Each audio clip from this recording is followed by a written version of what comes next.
So represented in this garage are probably 30 plus years of bicycles. The ones hanging from the rafters this was bought with my very first paycheck as an intern. This bike here, this hybrid, which is now my commute bike and shopping bike, is the one I rode to LA in the San Francisco AIDS ride 12 years ago. Back here was my birthday present this year for my 60th birthday, full suspension mountain bike.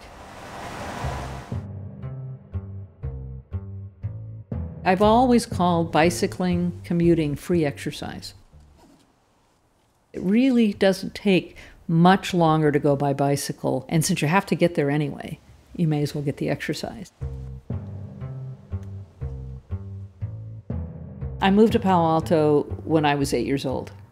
I lived a mile from what was then Wilbur, my junior high, and in those days it was so weird for a girl to ride her bike that I got teased mercilessly. And in fact, one day I came out and my bicycle had been dismantled at the bike rack. It was taken apart into pieces. That was sort of the beginning of my being a bike commuter.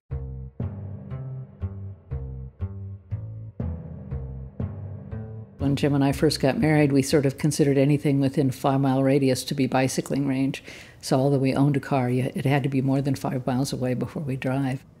I remember one night around midnight biking home, and there was a guy walking through the streets, and he asked us where the Dumbarton Bridge was. And it turned out he'd just been released after a year in jail. And he had to be in Fremont across the bay by morning to report to his parole officer. And we actually offered to go get a car and give him a ride. He said, "No, I like being outside.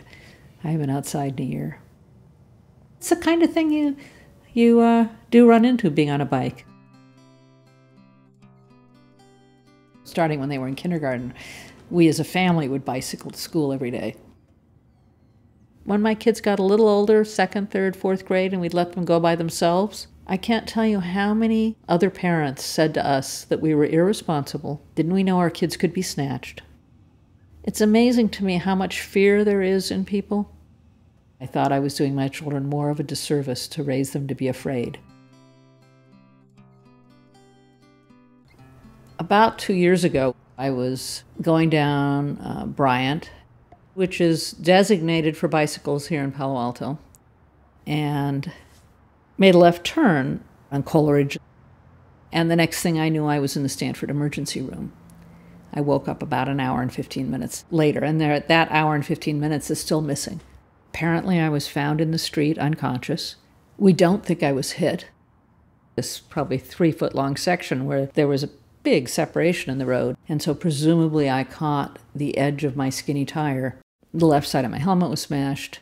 My pelvic bones were broken in at least 3 places. In fact, you looked at the x-ray and there were a couple of areas that looked like punched out holes. I spent the next few weeks at bed rest, first in the hospital and then in a hospital bed here at home. When I first was able to get out of bed, I was walking with a walker, very slowly, with the 4-wheeled walker that used to be my dad's. I get it now why when elderly people break a hip, it is in some sense the end of life as they knew it. I can see how that would keep you from ever riding again.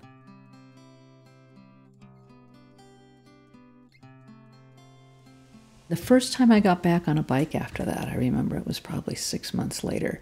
We went out to the Baylands on a day there was nobody there. And I first got on the bike and I just felt a sudden terror. It's as if there was some part of my body that remembered what had happened. It was almost like being a little kid learning to ride a bike again. I was so shaky on the bike, but I thought I'm bound and determined to not let this keep me from my bicycle.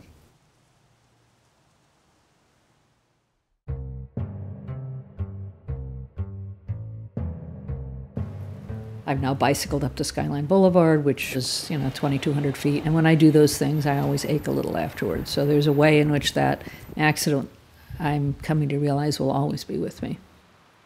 Howdy. How you doing? The people I work with couldn't quite believe. They're like, "What are you doing biking again?" I wasn't going to let fear hold me back. And I wasn't going to let fear make me feel old.